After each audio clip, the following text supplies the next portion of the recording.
আমার দেবর মাত্র ক্লাস 5-এ পড়ে। বয়স অনেক কম। কিন্তু অবাক করা বিষয় হল, এই বয়সে 2টা মেয়ের সাথে প্রেম করে ঘুরে বেড়ায়। আমি তাকে অনেক স্নেহ করতাম এবং প্রতিদিন তাড়িত করে স্কুলে পাঠাতাম। সে যে লেখাপড়া করে বড় কিছু হতে পারে। তাই আমি তাকে নিষেধ দিয়েছি যে এই বয়সে সব করা চলবে না। পিচ্চি দেবর ও তখন বলল, তাহলে ভাবি তুমি আমার ভালোবাসার মানুষ হবে। আমি যা চাই তা দিবে। আমি পিচ্চি ছেলের কথা শুনে ভাবলাম তাকে অন্তত মেয়েদের কাছ থেকে বিরত রাখার জন্য তার সাথে আমার ভালোবাসার অভিনয় করতে হবে। তার চাও আমার পূরণ করতে হবে। আমি ভেবেছিলাম তার বয়স কম, সে আর কি করতে পারবে। কিন্তু এই ধারণা আমার ভুল ছিল। একদিন রাতে সে আমার সাথে।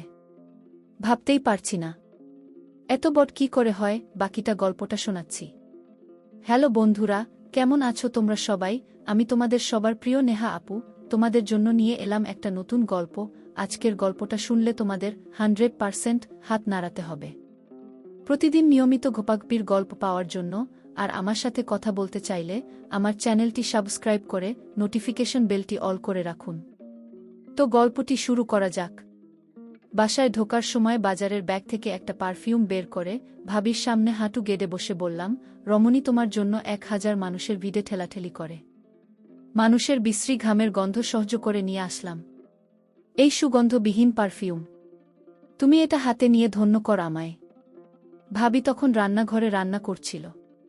গরম খুন্তি হাতে নিয়ে আমায় বলল, 9:30 বেজে গেছে, তাড়াতাড়ি ফ্রেশ হয়ে স্কুলে যা। বলছি আমি মুচকি হেসে ভাবিকে বললাম, আজ তো স্কুলে ক্লাস হবে না। শুধু শুধু গিয়ে লাভ কি? ভাবে রেগে গিয়ে বলল, ক্লাস না হলেও তুই স্কুলে যাবি। কয়েকদিন পর এসএসসি পরীক্ষা, সে খেয়াল আছে।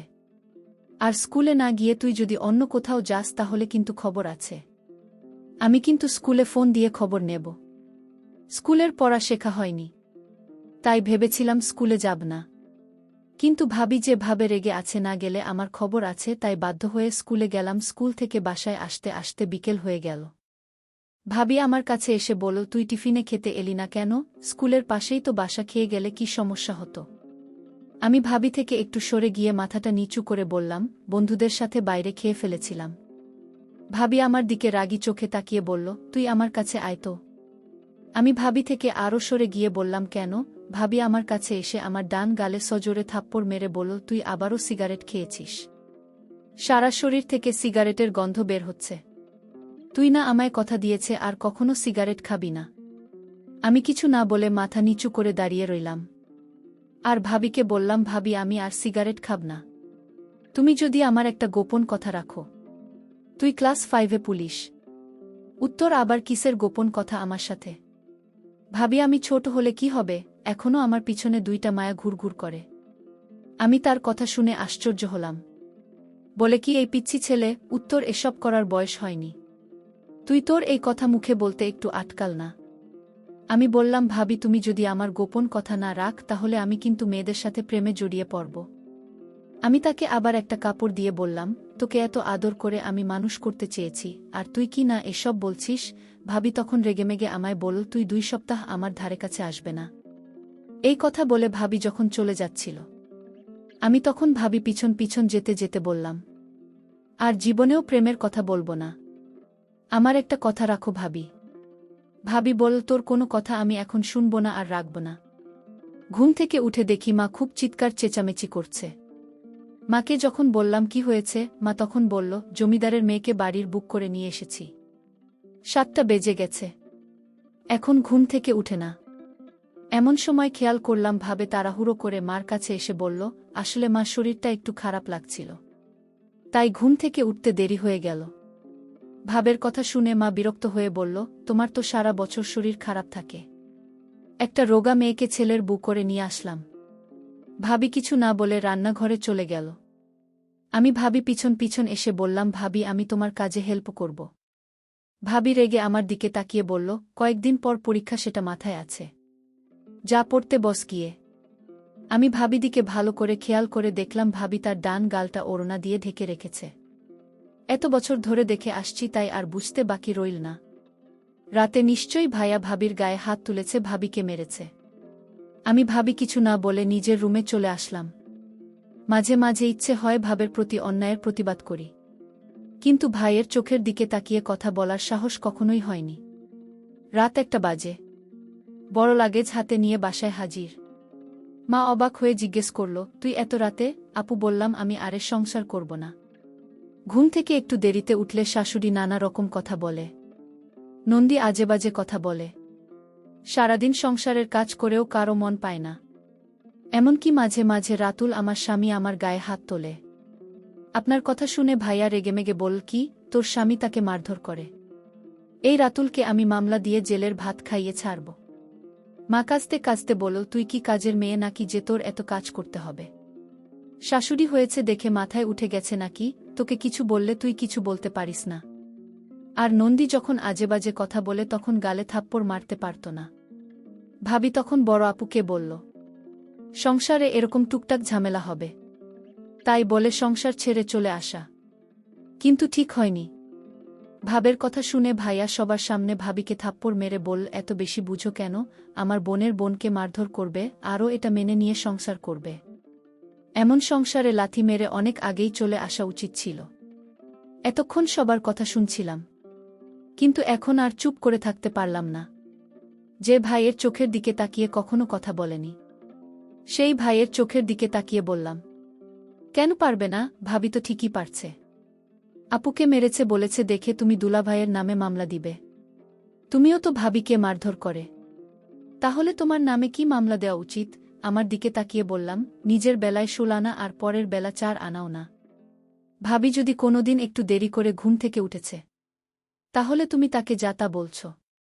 সারাদিন কাজ করেও ভাবি তোমার মন পায়নি। তুমি আমাকে বলছ নন্দী আজেবাজে কথা বললে তাকে থাপ্পড় মারতে। অথচ আমি নিজ চোখে দেখেছি আপুর গোসলের পানি গরম দিতে একটু দেরি হয়েছিল দেখে আপু ভাবিকে থাপ্পড় মেরেছিল। আমার কথা শুনে আপু ঠোঁট বাঁকিয়ে বলল, ভালোই তো ভাবি পক্ষে কথা বলছিস। নিজের মা ভাইবোনদের পরে ওই মহিলা এখন আপন হয়ে গেল। আমি মুচকি হেসে আপুকে বললাম, তুই তো আমার নিজের বোন ছিলি, কখনো কি একটা ফোন দিয়ে আমার খোঁজ নিয়েছিস? ছোট ভাইটা কেমন আছে? আমার বড় ভাই কি কোনোদিন আমার খোঁজ নিয়েছে আমি ঠিকমতো পড়াশোনা করছে কিনা, কাদের সাথে চলাফেরা করছি? কিন্তু ওই মহিলা প্রতিদিন আমার খোঁজ নিয়েছে, আমি কাদের সাথে মিষ্টি, আমি ঠিকমতো পড়াশোনা করছে কিনা, আমার কখন কি লাগবে সব ওই মহিলা খোঁজ রেখেছে। তোরা আপন হয়েও যে কাজগুলো করিস না, ওই মহিলাটা পর হয়েও সেই কাজগুলো প্রতিনিয়তই করেছে। ভাবি এখনো সোফায় বসে কাঁদছে। আমি ভাবিকে বললাম, কেবল বাজে একটা, এখনো ময়মনসিংহের গাড়ি পাওয়া যাবে। এই সংসারের জন্য অনেক করেছ, যেদিন তোমায় সংসারের মানুষ তোমার প্রাপ্ত সম্মানটা দেবে সেদিন না হয় এই সংসারে ফিরে এসো, ততদিন না হয় বাপের বাড়িতে থাকলে। গাড়ি গন্তব্যের দিকে ছুটে চলছে। বাসের জানালা দিয়ে ভাবি আনমনে বাহিরের দিকে তাকিয়ে আছে। আমি ভাবিকে বললাম, ভাবি এই অন্ধকারে বাহিরে কি দেখছো? ভাবি চোখের কোণে লেগে থাকা চোখের জলটা মুছে বলল, তুই একটা পিচ্চি ছেলে হয়ে তুই আমার জন্য এত কিছু করলি, তোর এই ঋণ আমি কোনোদিন পরিশোধ করতে পারব না। ভাবিকে বললাম, ভাবি তুমি একটু ধৈর্য ধরো, দেখবে সব ঠিক হয়ে গেছে। পিচ্চি ছেলের কথা শুনে আমি বারবার অবাক হচ্ছি। যাই হোক, আমিও ভাবির সাথে ভাবির বাপের বাড়ি চলে এলাম। ভাবে বলল, আমি তোকে আমাদের বাড়ির পাশের স্কুলে ভর্তি করাব। পিচ্চিদের বলল, ও তার একটি নাম আছে, সেটা হল জিসান। পিচ্চি জিসান বলল, আমি স্কুলে পড়ব না, যদি তুমি আমার গোপন কথা না রাখ। বাড়িতে গেলে বাবা আমায় খুব সুন্দর করে থাকতে দিল। যে সংসারে মেয়েদের কোনো মূল্য নেই সেই সংসারে না থাকাই ভালো। বাবা আমাকে এভাবে সাহস দিয়ে বলেছিল, মা তুই আজ থেকে আমার বাড়িতে থাকবি আর তোর দেবর পিচ্চি জিসানকে লেখাপড়া শেখাবেন। পরদিন আমার পিচ্চি জিসানকে স্কুলে ভর্তি করে দিলাম। সে স্কুলে প্রতিদিন যেত। আমি মাঝে মাঝে খোঁজ নিতাম জিসান কি আসলে ভালো করে লেখাপড়া করছে নাকি উল্টাপাল্টা কোনো কিছু করছে। কিছুদিন স্কুলে ভালো করে লেখাপড়া করতে শুরু করল। কিছুদিন পর দেখলাম আমার পিতৃদেব জিসানের পরিবর্তন, সে ঠিকমতো খাওয়া দাওয়া করে না, রাতে লেখাপড়া করে না। আমি তাকে কিছু না বলে আমি তার মনের ভিতর কি চলছে তা জানতে আমি তার স্কুলে লুকিয়ে যেতাম। কিন্তু স্কুলে একদিন লুকিয়ে গিয়ে যা দেখলাম তা দেখে আমার মাথায় মনে হয় আগুন ধরে গেল। এই ছেলে এই বয়সে দুইটা মেয়ের সাথে প্রেম করে ঘুরে বেড়াচ্ছে, আমি তা দেখে অবাক হয়েছিলাম। আমি আজ সিদ্ধান্ত নিলাম, জিসান বাড়িতে আসে আজ তাকে জবাবদিহি করতে হবে। এই বয়সে এসব করা কি ঠিক? স্কুল থেকে জিসান বাড়িতে ফিরল। আমি তাকে জিজ্ঞেস করলাম, জিসান তো স্কুলে কি ঠিকমতো পড়ালেখা করছিস? জিসান বলল, ভাবি কি বলো, আমি আজ সাপ্তাহিক পরীক্ষায় ফার্স্ট হয়েছি। আমি মনে মনে বললাম, আহা বোকা ছেলে, তুই আমাকে বোকা বানিয়ে ফেলতে চাইছিস, এটা তো পাচ্ছি না। জিসান, তুই আমার কাছ থেকে কিছু লুকানোর চেষ্টা করবি না। আমি কিন্তু সব জানি। ভাবের কথা শুনে আমার গলাটা শুকিয়ে গেল। আমি বললাম, ভাবি আমি কি তোমার সাথে মিথ্যা কথা বলতে পারি? আচ্ছা জিসান, তুই আজ আমার সাথে এত বড় মিথ্যা কথা বলতে পারি? তুই, তোর বিষয় আমি জেনেছি, তুই এই বয়সে প্রেম করে ঘুরে বেড়াস, তাও একজনের সাথে না, দুজনের সাথে। আমি আজ নিজ চোখে দেখেছি তুই মেয়েদের সাথে বসে গল্প করছিস। আমার চোখে তুমি ফাঁকি দিতে পারবি না জিসান। জিসান, আমি তোকে নিয়ে অনেক স্বপ্ন দেখি।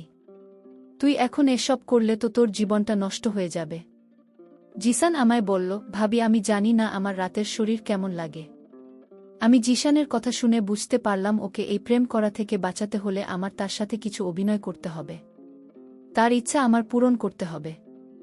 যাই হোক, আমি জিসানকে বললাম, এসব তোর বাদ দিতে হবে, নইলে আমার অবস্থা খুব খারাপ হবে। কিন্তু আমি জিসানকে বললাম, জিসান তুই কি চাস বলতো? যদি আমার কাছে থাকে তাহলে আমি তোকে দিব। জিসানের মুখে হাসি ফুটে উঠল আমার এই কথা শুনে। ভাবি তুমি যদি আমার মনের আশা পূরণ করো তাহলে আমি সব বাজে কাজ থেকে বের হয়ে আসব। আমি জিসানকে বলেছিলাম, জিসান কি তোর ইচ্ছা আমার কাছে বলতে পারিস? জিসান তখন আমার কথা শুনে স্মরণ পেল। ভাবি তুমি সত্যি আমার ইচ্ছা পূরণ করবে? আমি জিসানকে বললাম, তাহলে কি তোর মনে হয় আমি মিথ্যা কথা বলছি? জিসান বলল, ঠিক আছে ভাবি, রাতে বলবো। রাতে জিসান খাওয়া দাওয়া শেষ করে আমার রুমে এসে বলল, ভাবি আজ আমি তোমার রুমে ঘুমাব। আমার একা একা ঘুমাতে ভয় লাগে।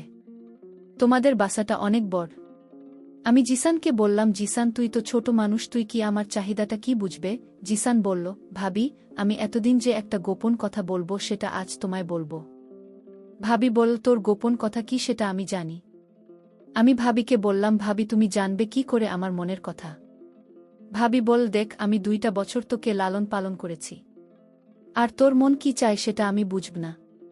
তাহলে কি বুঝবে? আমি ভাবিকে বললাম, ভাবি তাহলে বলো আমার মন কি চায়? ভাবি তখন বলল, তোর মন সবসময় আমাকে নিয়ে ভাবে। তুই রাতে আমাকে নিয়ে স্বপ্ন দেখিস। তুই আমাকে চাস, তাই না? জিসান তখন অবাক হয়ে গেল আর মনে মনে চিন্তা করতে লাগলো, ভাবি আমার মনের খবর কি করে জানি? যাই হোক, ভাবি তখন বলল, তুই তো কিছু একটা ছেলে, তুই কি আমার অভাব দূর করতে পারবে? আর এভাবেই তুমি একটা সুযোগ দিয়ে দেখ না আমি কি করতে পারি। জিসানের মুখে এই কথা শোনার পর মনে মনে চিন্তা করলাম, পিছে একটা পোলা, সে আমার ছেলের বয়স কিনা বলে তাকে একটা সুযোগ দিব। কিন্তু আমি সিদ্ধান্ত নিলাম, জিসানকে খারাপ কাজ থেকে বাঁচাতে হলে তার সাথে আমার ভালোবাসার অভিনয় করতে হবে। আমি জিসানকে বললাম, আমি যদি তোর মনের সকল ইচ্ছা পূরণ করি তাহলে তুই কি ভালো করে লেখাপড়া করবি? জিসান বলল, ভাবি তুমি একটা সুযোগ দাও, পরে দেখ। আমি পরীক্ষায় ভালো রেজাল্ট করব। তারপর আমার মনের ভিতর বিভিন্ন রকমের চিন্তা ঘুরপাক খাচ্ছিল। এটা কি ঠিক হবে? আমি তো খারাপ কিছু করছি না। আমি বরং জিসানকে মেয়েদের কাছ থেকে দূরে রাখার জন্য আমি তার সাথে অভিনয় করে যাচ্ছি। আমি জিসানকে বললাম, জিসান আজ তোর মনের ইচ্ছা পূরণ করব। তুই আজ রাতে আমার কাছে যা চাইবি তাই পাবি। ঠিক তখনই জিসানের বাবা ফোন করে বলল, বোমা তোমার শাশুড়ি খুব অসুস্থ, তুমি তোমার শাশুড়ি আমাকে ক্ষমা করে দাও, আর তুমি তাড়াতাড়ি বাড়িতে ফিরে এসো। আমার স্বামী আমাকে নিতে আস। আমার স্বামী আমার কাছে ক্ষমা চাইল। আমি তাকে ক্ষমা করে দিলাম এবং আবার আমার স্বামীর বাড়িতে চলে আসলাম। এদিকে জিসান বলল, ভাবি আমার মা অসুস্থ ছিল তাই আর হলো না। আজ কিন্তু কোনো বাধা আমি মানব না। ভাবি বলল, তোর ভাই কাল শহরে চলে যাবে, তারপর দেখা যাবে। বন্ধুরা, নেটওয়ার্কের সমস্যার জন্য সম্পূর্ণ গল্পটি শেষ করতে পারলাম না। পরের পার্টটা আগামীকাল দেওয়া হবে। সেই পর্যন্ত সবাই ভালো থাকবেন। প্রিয় বন্ধুরা, গল্পটি ভালো লাগলে অবশ্যই কমেন্ট করে জানাবেন। আর নিয়মিত এমন আলাদা স্বাদের গল্প শুনতে ভিডিওটিতে লাইক এবং চ্যানেলটিকে সাবস্ক্রাইব করে সাথেই থাকুন। আর হ্যাঁ, নোটিফিকেশন বেলটি অল করে রাখবেন, যাতে পরবর্তী গল্প সবার প্রথমে আপনাদের কাছে পৌঁছে যায়। ধন্যবাদ বন্ধুরা, ধন্যবাদ সবাইকে।